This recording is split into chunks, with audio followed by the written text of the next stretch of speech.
So if you break it down and we're examining the why and what your value proposition is, okay, so coming into the market, everybody is marketing this warrior ethos mindset. And this is what it is because we say it's what it is. So when you look at white space traditionally as an entrepreneur, you want to go into that bubble that's not being serviced. There's nobody talking about community. So if I don't feel like I belong in the warrior ethos bucket, I may fall into this community bucket.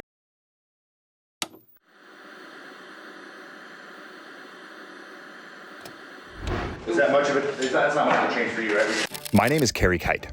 I used to load bombs in the Air Force, and now I'm a writer, a filmmaker, and an entrepreneur.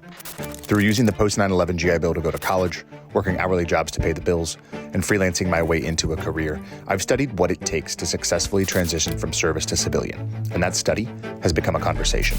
On this podcast, I speak to other veterans, successful artists, and entrepreneurs about their transition, what they did well, where they failed, what they learned, and most importantly, how they applied their skills. Episode 83 features Ruben Ayala, an Army veteran, the CEO and co-founder of Triple Nickel, and executive producer of Black Ops, a documentary series being produced with the National Veterans Memorial and Museum to amplify the stories of those seldom heard. Welcome. This is Veteran Made. All right, we are live. Good morning, Ruben Ayala. Welcome to Veteran Made. Good morning. Good morning, Kerry. How are you, man? I'm doing well, brother. I think this might be the last podcast I record in this house. I'm trying to get like one or two more in because I've got a move coming up to Columbus, Ohio, which folks have heard about, and you and I have a bit of a connection, which we'll get to here in a little bit. So I'm enjoying this backdrop, this setup a couple more times before figuring out where I'm going to do it in the new house. That's exciting, man. Yeah, we're stoked. So yeah, for those who don't know who you are, I would love if you could give just a brief primer on who you are, where and when you served, and we'll jump into some entrepreneurship questions after that. Boom, let's do it. So Ruben Ayala, I'm the CEO of Triple Nickel Clothing Company, former U.S. Army veteran. Unfortunately, for some, I was an officer. Don't hold that against me. Yeah, it's all right. We have good fun with our officer friends, but it is all in good fun and love.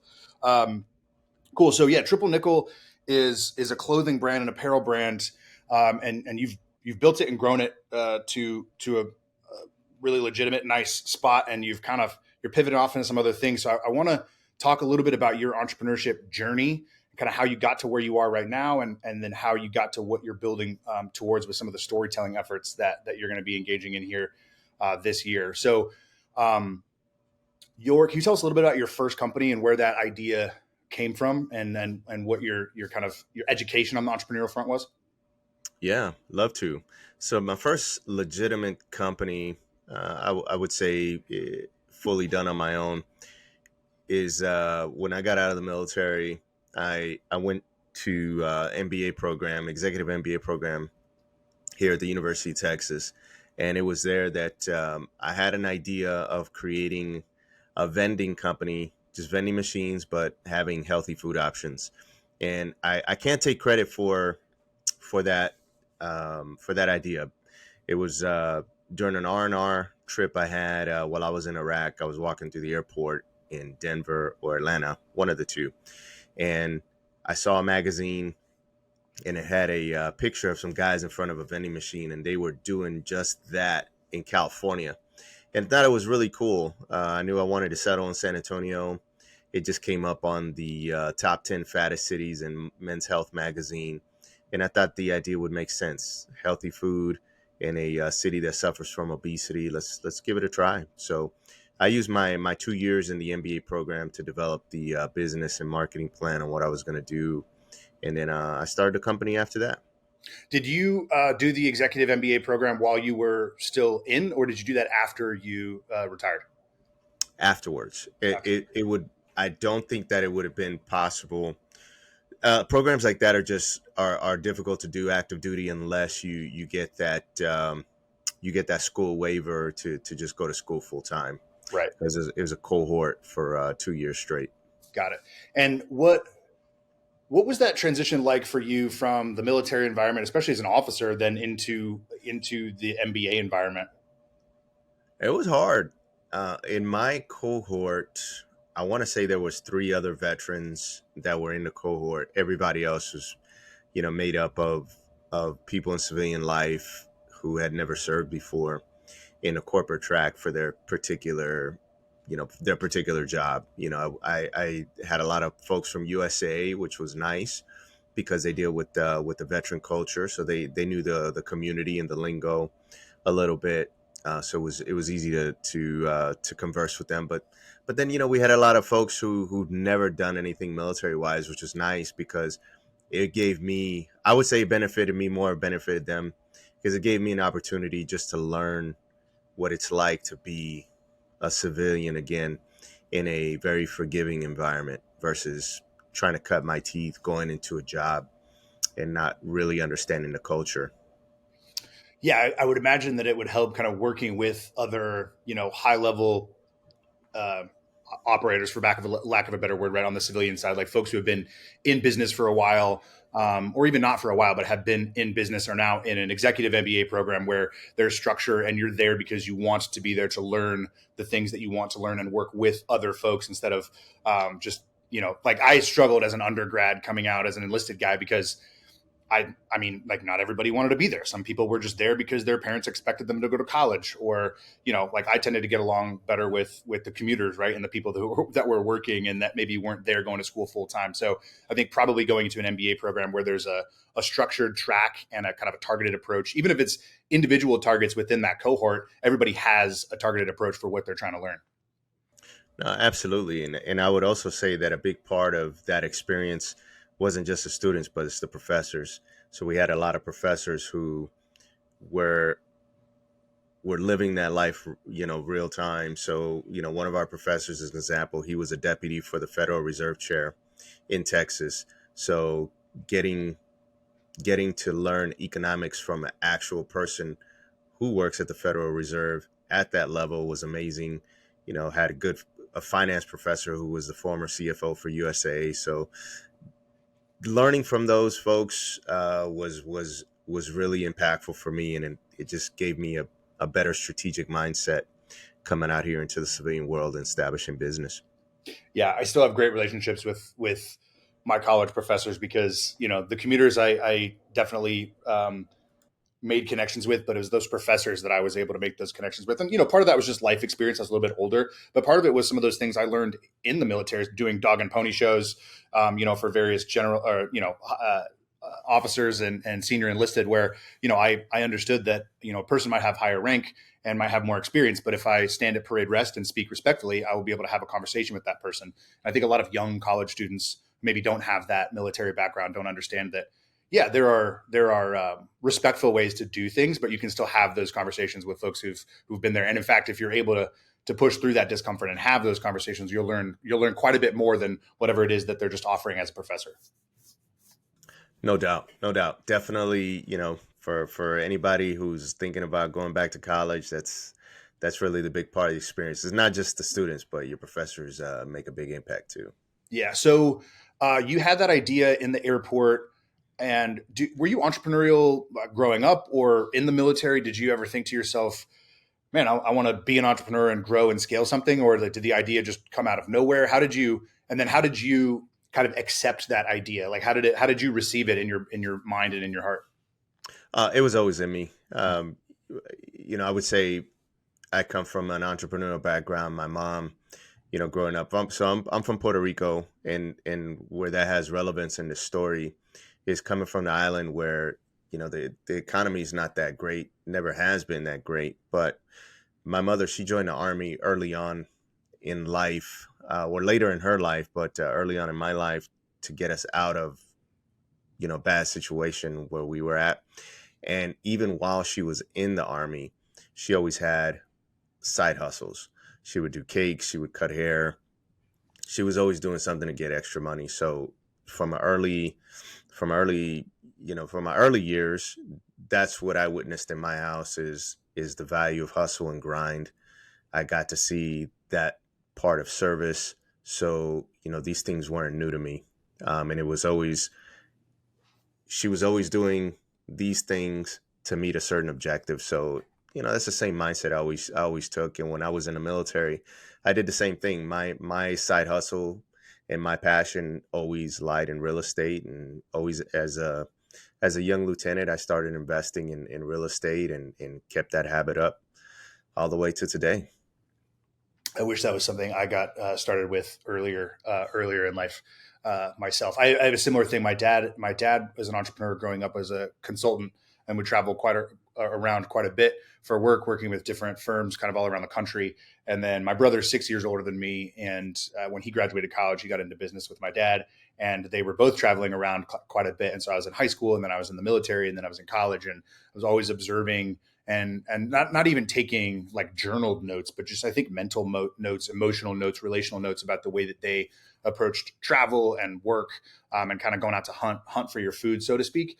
And I actually remember when I first started freelancing in production and advertising and started traveling quite a bit. I remember sending them both, kind of like an emotional group text where I was like, "Hey, I've watched you two do this like my whole life, and now I'm out here on the other side of military service, and I'm going out and doing the same thing in my own field." And it was kind of that really cool full circle moment where I'm like, man, both the environment that I came from and the relationships that I had with two people that I deeply respect are like it's coming to kind of coming full circle and coming to fruition, which is really cool.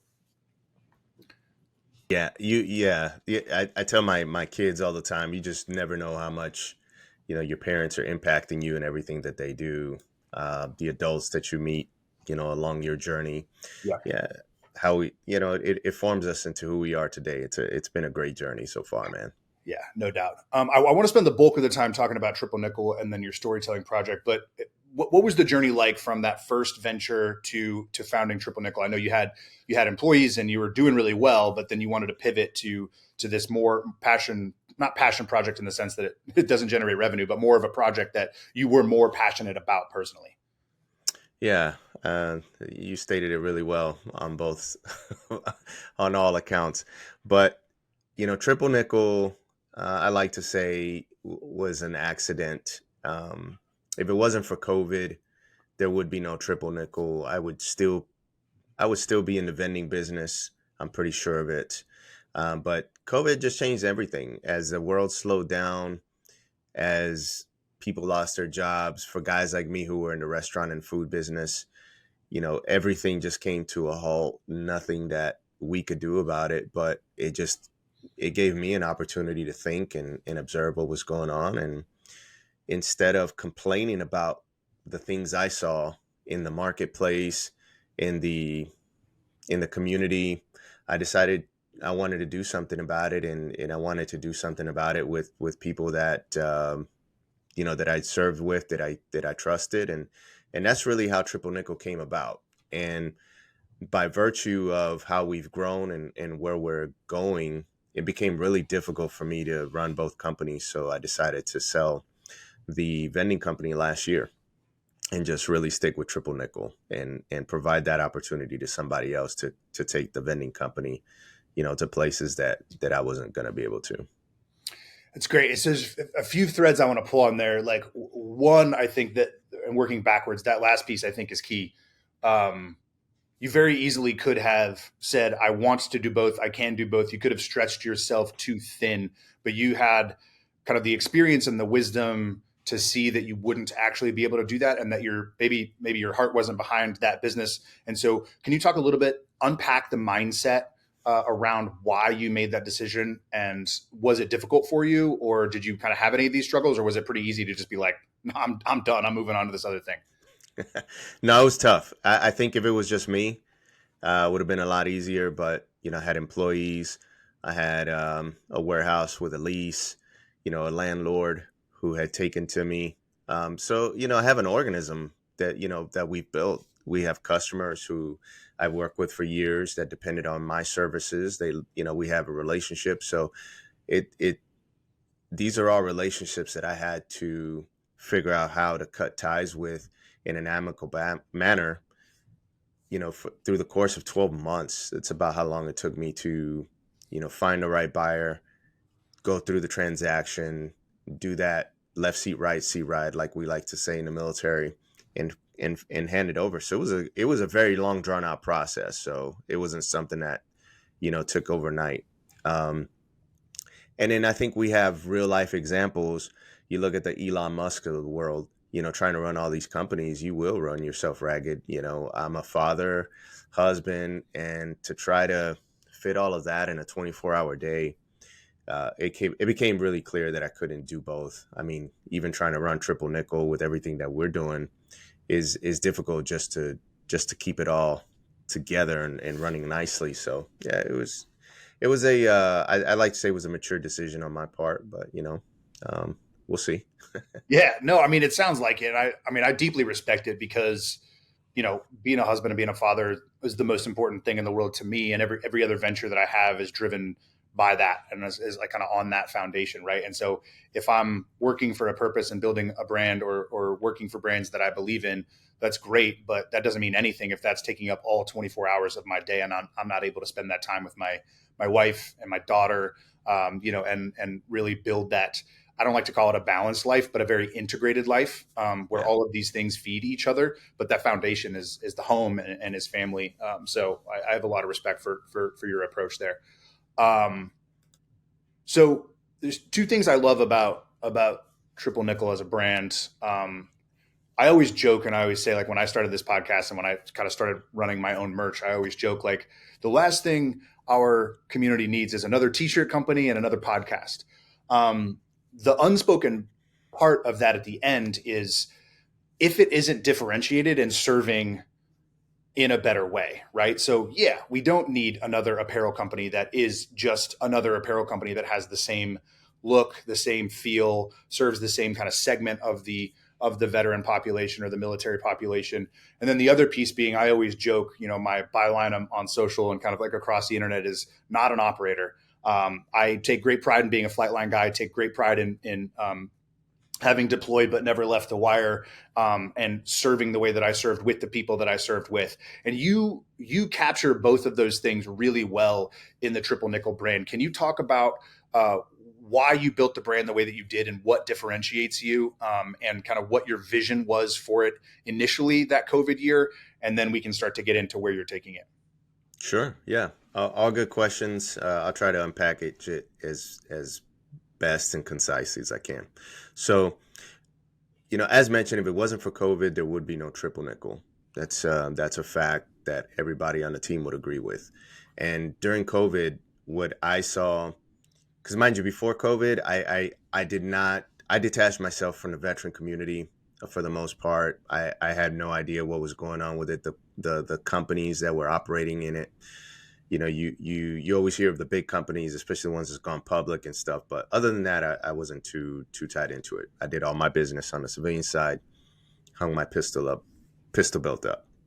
But when I started getting targeted heavily on social media and stuff, what I saw was just a culture where if you look at the pendulum, the way it swung all the way to one side, and that one side was, hey, if you're going to be in this veteran space, you got to meet a few metrics. Number one, you got to be an operator of some sort, right? Whatever that means.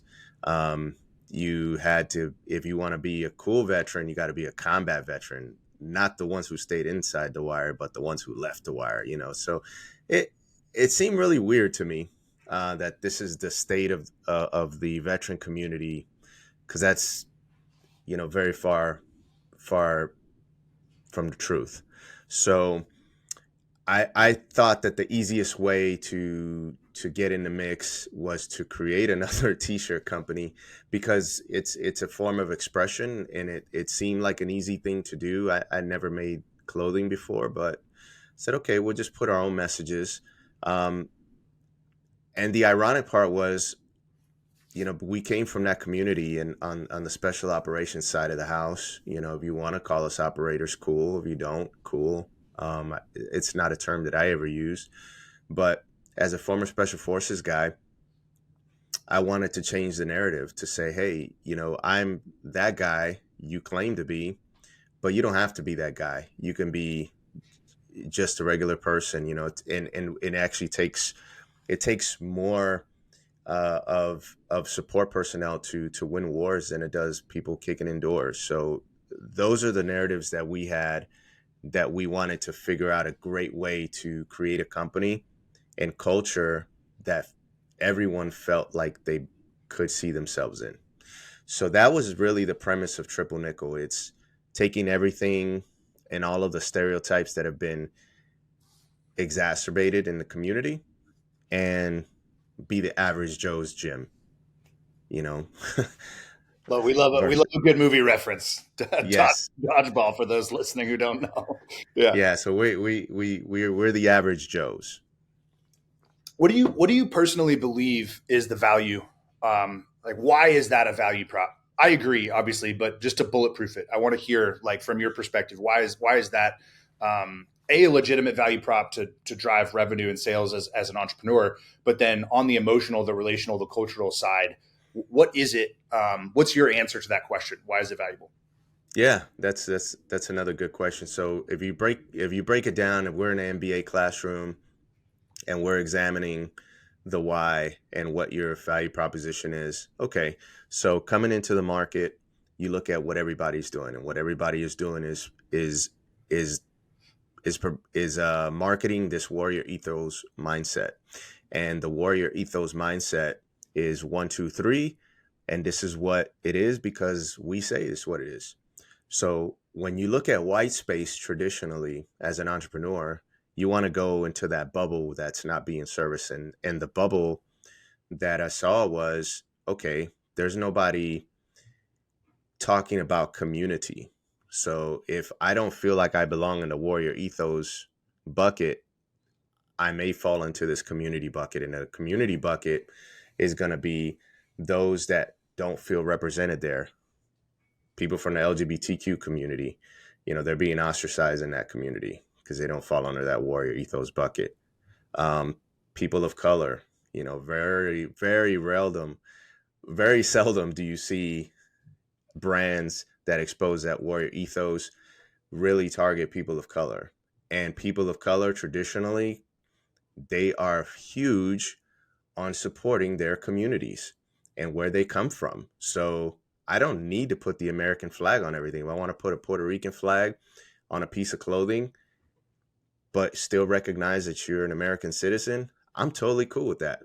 You go to the other side, you may get ridiculed for that. So in short, when it comes to a value proposition, we wanted to talk to the market that the warrior ethers buckets weren't talking to. So as a value proposition is, how can guys creating this clothing company who've never done it before come in and talk my language? I can see myself in them. That's really what we tried to do with Triple Nickel, and that was our CVP from the jump, if that makes sense. Yeah, it makes total sense. I mean, it's it's interesting if you think about our community, the veteran community, the military community, kind of as a check mark on the traditional DEI kind of checklist, corporate. Speaking from a corporate standpoint, all of the other ones are actually nested inside of us as well. Like, we are already a very diverse community.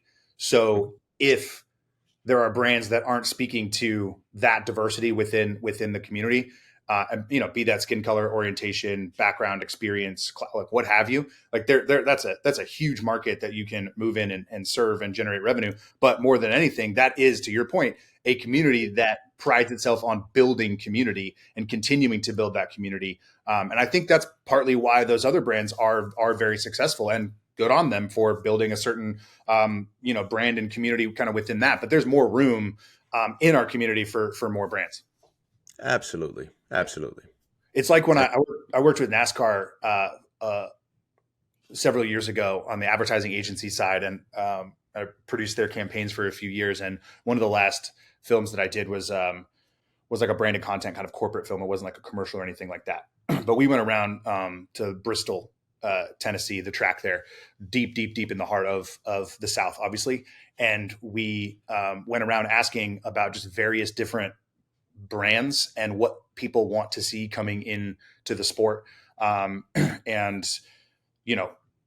manufacturers that are not traditional American manufacturers have found their way into the sport, and more are going to find their way into the sport because people want that. And actually, people who support the other manufacturers are like, no, bring those manufacturers in so there can be more competition and there can be more. I mean, NASCAR is the perfect example of like, there's real estate everywhere on somebody's fire suit, on somebody's car. Like there's real estate everywhere for as many brands as want to participate and buy in.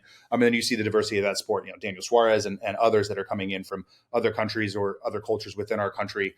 And there's so much room for everyone. So I've always thought about that particular example as one that's emblematic of ways that other communities can embrace diversity, both because it's the right thing to do from a cultural standpoint, but also from a revenue standpoint. There's room for everybody in the marketplace. Oh, 100%. Yeah. 100%. And NASCAR is a really good analogy to what we're doing, especially in the veteran culture. So what did you start with? What were the SKUs that you started with? Like, where did you're like, all right, apparel brand, I want to speak to members of the community. Where did you start? Man, let me go back in to the Rolodex, man. SKUs wise, we kept it really simple. It was, we have our team shirts, obviously. They still have those today with just triple nickel on it. And when we came out the gate pretty hard with conscious messaging. So like this shirt that I have on, it's a fist. Got a lot of flack for this one. It's a fist, raised fist with an American flag. And I remember a lot of people filling my DMs with just very disappointed DMs, calling us a pseudo-terrorist organization. We're going to fail. You're going to regret it. What are you thinking? We have a shirt that is an anti-Confederate flag shirt. So we were very in your face with it, very public enemy-esque. And we wanted to make a statement, and that was really what we wanted to do the first year. We wanted to make a clear, concise statement. We went ugly early, if you will. And we know that we had to. It was in order to come into a space like that. It's especially that is very alpha driven. You have to assert yourself as an alpha and establish dominance. And that's really what we did the first year. That's how I would describe the first year. It makes a ton of sense because it's like you're not going to come into a space and try to Trojan horse it, right? Be like, oh, we're this thing. And then all of a sudden, on day 366, like we're going to turn into this other thing. And, we actually, we got you, kind of, it's like serve the community. Hello, I think I lost you there for a second. Oh, are you there? I didn't lose you. I think we're good. Can you hear me? Hello. I can hear you. Can you hear me? Let me see.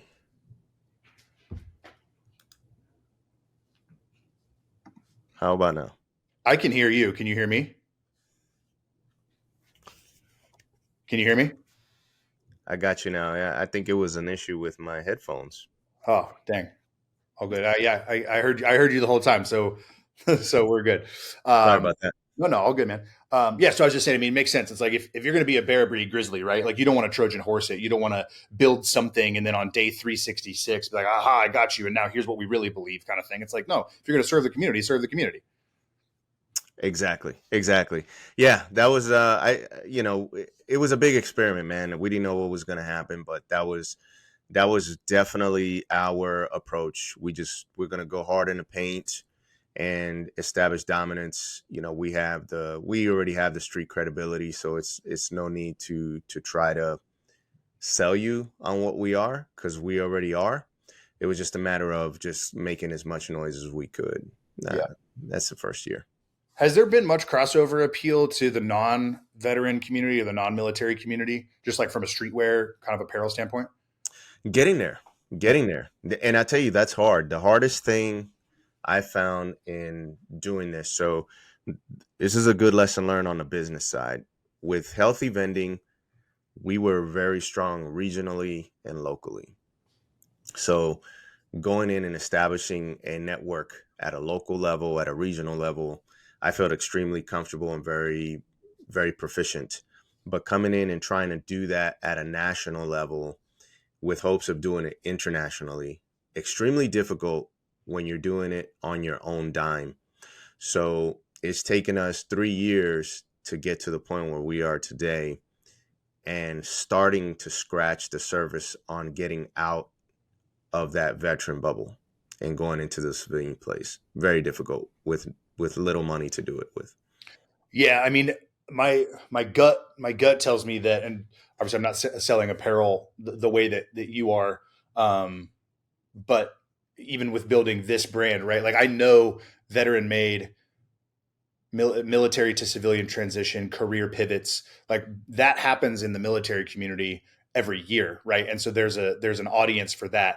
I've always had in the back of my mind, I know there's a secondary audience here, which is anybody who's a professional that is pivoting a career. Maybe they're going to an MBA, or maybe they're just going to do a career pivot from one industry to another, or within an industry. Like I've always known that's a secondary audience, but I can't serve that. I can't let serving that audience get in the way of serving my primary audience. Niching all the way down and then allowing that crossover to kind of happen on its own timeline. And then once, like you're talking about, revenue is generated and you have a little bit more capital to work with, you're able to, okay, well, let's put a little bit of extra effort into this and just to test and learn and kind of see how it goes. Yeah, and it's you ask yourself that question every day, but it's allowing yourself the opportunity to step back and look at the forest and kind of listen and see where the tide is going to take you. And that's where we are right now. If you look at the first, we talked about the first year, why we started the first year. you know we're NWA with it, we're public enemy with it. um Anybody that's getting in our way, you either get on the bus with us, or you're getting left behind. The second year was incredible. Now the third year is okay, getting our chi, and just listening to where it is that we need to go. Yeah. Yeah, that's right. That's like the path emerges from the work that you're doing, right? And it's not like a woo woo kind of like, oh, the path's going to be illuminated. It's like, no, the path is illuminated by the work that you're doing that's right in front of you, and you take Yes. step after step. And the more work you do, the farther out the light goes, and so that path emerges, and you're able to kind of follow it in different ways or at different speeds, or Always. different intensities. Yeah. Yeah, always. The path is going to tell you, oh man, you probably need to hang it up, and it's time to just let it go. Or it's, for me with the vending, it's like, it's time to sell. It's time to give it up to somebody. So it's just, you got to find time for yourself to listen to what is going on. And most of the time, these pivots, whether it be out the business, growing the business, whatever it is, it takes a long time. It takes months. It takes years at times. And that's the difficult part of it. Yeah, no doubt. So storytelling is and kind of the narrative approach is, it seems to me, is kind of built into the fabric of Triple Nickel, and you're Yeah. moving towards this big storytelling project. Can you tell us what that project is, what the genesis of it was, and kind of how it folds into the identity of Triple Nickel? Yeah. So storytelling has always been a part of Triple Nickel. Part of the tenets, if you will, of how we would go about our marketing and our public persona with Triple Nickel was always with the tenet that we are not the heroes of this story. We would always make others the heroes of our story. So Triple Nickel was named after the 555th Parachute Infantry Battalion. And by doing that, we always placed the name and the narrative on somebody else, because we're here to speak, be facilitators for those who are seldom heard. So that was our leadership challenge. Just like I explained to you, we saw a problem, and this was the solution. Instead of coming out and just bitching about it, we wanted to do it by empowering others. So with that being said, our going into our third year, in our third year, we came on the radar of the National Veterans Museum in Columbus, Ohio. So kind of full circle between you and I. They liked what we were doing in our approach. They wanted to discuss about having us in their gift shop. how we can do some collaborations. We flew to Columbus, had a great meeting. When we were leaving, it was mentioned to us that they had a gap for Black History 2024. And if we had any ideas, to please let them know. We came up with this concept of, hey, what if we told some stories of Black folks who served in special, Black veterans who served in special operations? You know, that's something that we knew about. We have plenty of, connections in the community. Let's do it. We'll take their picture. We'll write up a couple of essays and interview them, and you can go to the museum, scan a QR code. So just a very small exhibit. They loved the idea, but asked us to expand it to all underrepresented groups. So what started as a museum exhibit slowly morphed into a mini documentary series. So by June of last year, we decided to create a mini documentary called Black Ops that'll take part in 6 seasons. I'm sorry, 3 seasons. The first season being Blacks in Special Operations. And that's where we are right now. So again, just listening to kind of where the tides take you, I when we first started the company, I never thought we would be making t-shirts. I would learn how to do a process like that. Now we're doing our own. I never thought we'd be making a movie. Now we're doing that. So it's been a crazy journey, man. But that's how that came about. Yeah. So your meetings with them, um, you had a good meeting with them and put out the idea for like you said, a small exhibit. Hmm. In the back of your mind, were you thinking that it could be anything larger at all, or were you kind of struck Oh, by their response? yeah, I was first, I didn't expect to be making a movie. So just that's a hard no. I didn't think that was a place we would be going. I didn't I didn't think about it because I never thought of being able to do something like that. So what what I was struck by was the idea that they would provide a couple of knuckle draggers like us an opportunity to have an exhibit at a national museum. And it was an honor. So even if we just had a little corner with a couple of pictures with a QR code so you can listen into an interview, that would have been a win for 2024.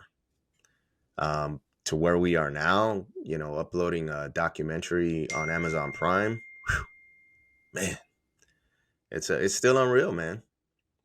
So, what was the process like for you to learn to become a filmmaker? And I know you're not the only one. Like you have a team, and you have folks who are subject matter experts in shooting and audio recording and all of that stuff. But what was your first step as an EP of this project? Being like, okay, cool, we'll make this.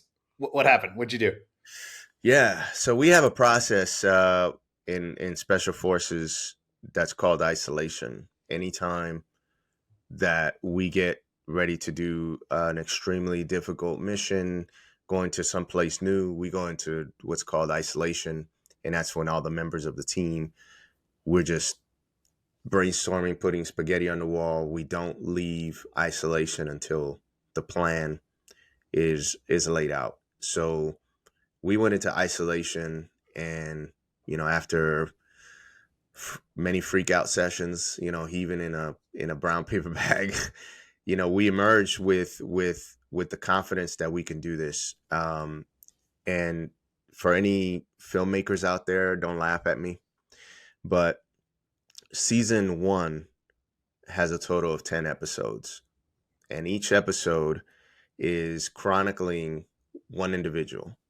The first episode is us basically world building and telling the who, what, why of why Black Ops is important. So it wasn't until we filmed almost every episode with no script. Okay.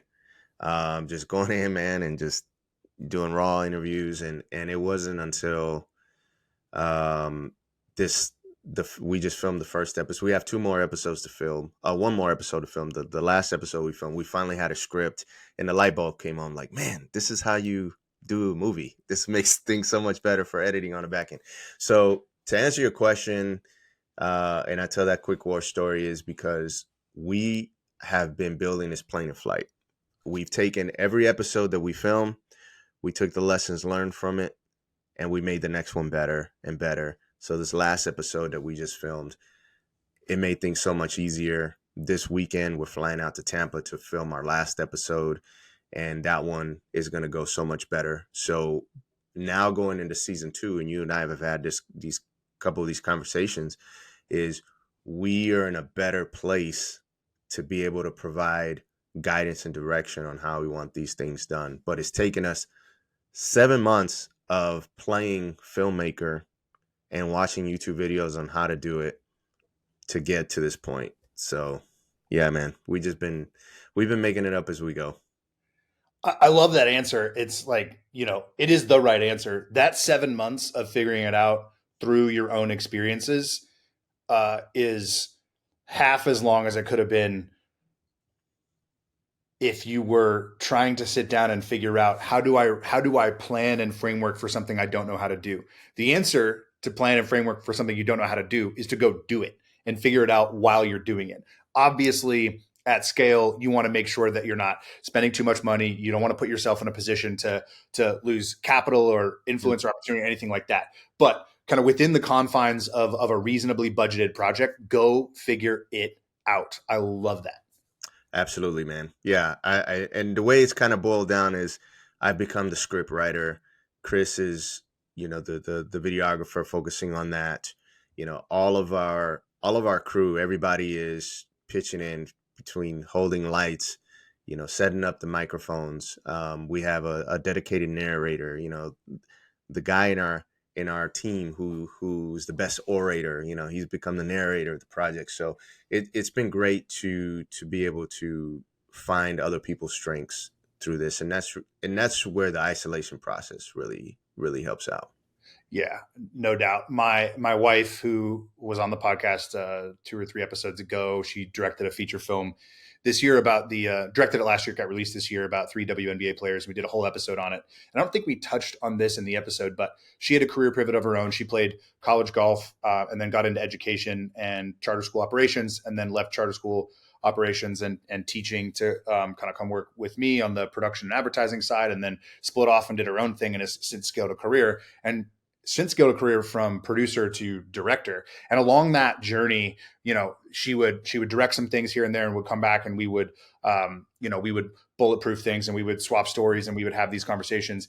And she said a few times, she was like, well, I didn't go to film school like you did, so I don't know if this thing is true. And I kept kind of giving her a hard time, but giving her a hard time as a Trojan horse for the real note, which is, you don't fucking need film school. Like, if you're out there doing it, you're learning while you do it, and you're having conversations and experiences with other practitioners in the field. That is way more valuable than sitting in some film school and learning how Quentin Tarantino did it. That's funny. We say that to ourselves all the time. Yeah. But it's mainly just out of motivation to keep going. But it's hard, man. And probably the biggest kicker of it all, and people call us crazy, is we're doing this out of pocket to keep costs at zero. So when you look at the film crew, it's man, we're like the Bad News Bears when we show up. Getting it all done, but it's gotten better every single time. And you've seen the trailer. I think for being a couple of guys who haven't done this before, I think we're doing okay. Better than okay. It's great. I'm super stoked to see the whole thing and to see where that whole journey unfolds and goes. So I'd love to spend the last bit here just talking a little bit about the importance of that content, the importance of that subject matter. I was writing a little bit about it this morning. I started a daily newsletter, and shameless plug, I guess, in the middle of this episode. But and the kind of first week of content this week, as of this recording, last week or 2 weeks ago, as of this airing, I touched a little bit on the recruiting crisis, and I think it's kind of paralleled with the meaning crisis that we're experiencing at large as an American culture. But specifically, there is a recruiting crisis in general for the military, for the DoD, and you're highlighting groups of people, but for this first one, a group of people that have a storied history of serving in special operations, and a lot of people don't know that. So I'm not asking you to solve the recruiting crisis in the next 13, 12 minutes to end this podcast, but I am curious like what your perspective is maybe on that in general. And if stories like this can help, tell the larger story in a way that might give people a better understanding of military service and the opportunities for everyone. Yeah. So this stories like this will help. That's the bottom line. Because I would venture to say that the majority of, I would say, underrepresented groups that end up not joining in these elite units do so because they feel like they can't. And the reason that they feel like they can't is because they don't see themselves a lot in those groups. And I'll break that down so for those who don't understand what I'm saying can better understand what I'm saying. In order to see yourself rise to to positions of influence, or whatever the case may be, it's helpful to see yourself in that position, to give you the confidence to do it. And having been in those shoes, it just makes it easier when you see somebody like you doing it, because as you do the train up, as you do the studying, the preparation, it gives you that motivation because somebody has already paved the path for you. So one of our hopes for Black Ops is that we are able to touch a young up and coming person that may be looking at the military as a viable career, or a young service member who may be looking at one of these organizations as a viable career pivot for them. So being able to provide them with that opportunity to have that one-on-one with that person who was a trailblazer in their service is huge. It's something that we didn't have. And I'll just give you a quick war story of one of our subjects. This weekend, we're going to go interview retired General Remo Butler. He's the first Black Special Forces officer to make the rank of general. He's a legend in our community. We're going to his house and we're going to interview him. I remember watching him on the History Channel in the making of, the Green Berets or the something like that. But it was the first time that the JFK Warfare Center and the Navy SEAL program in Coronado were filmed by a news agency. And I remember seeing General Butler, then Colonel Butler, as the head of the schoolhouse, and that motivated me to say, okay, I had no idea they had guys like that in the Green Berets. I think that's something I can do one day. So that's kind of our hope. I love it. I love it. Yeah, we'll link out. I know. Does the trailer you shared with me, is that public or is that a private link? I can't No, remember. it's public. Yeah, Yeah, it's we'll on share YouTube. that out. We'll share everything out in the show notes, and promo that and share everything out as wide as we can. Again, I'm super stoked to see the whole thing. I've seen bits and pieces, and I've had some conversations about it already. So I know more than most, and I'm excited to share it out and see where it goes, and probably have you back on and talk about it again at some point once it's all live, and we can talk more of the filmmaking process and all of that as you venture forth and do more on that front. So before I get to the open-ended question that ends each podcast, where can folks find you, or the company or the film? Where would you like to drive traffic? What can I tag, and where can people visit? You can find us anywhere at triple_nickel, NIKEL, or you can go to our website at triplenickel.com. Again, that's NIKEL, Triple Nickel. Dope. We will tag and share and collaborate and all of that good stuff. All right. To end each episode, Ruben, I ask an open-ended question. What is on your heart and what's on your mind for our community right now? Could be a piece of advice, something you want to get off your chest, or something you want to reiterate from what we've already talked about. But Ruben, what's on your heart? What's on your mind? Yeah, I would say what's on my heart right now is not to worry, not to panic, not to have any anxiety. I know there's a lot of stuff going on in the world right now, domestically and internationally, but keep the faith in yourself, keep the faith in your family and your community, um, and everything is going to work itself out. You know, you always got a buddy that you can call, and if you don't, call us at Triple Nickel, and we'll be happy to talk with you too. Rock on. I love it. Appreciate what you do. Appreciate your time. Excited to do this again. Awesome, man. I appreciate you having me, Kerry. All right, Ruben. We'll see you. Take care, man.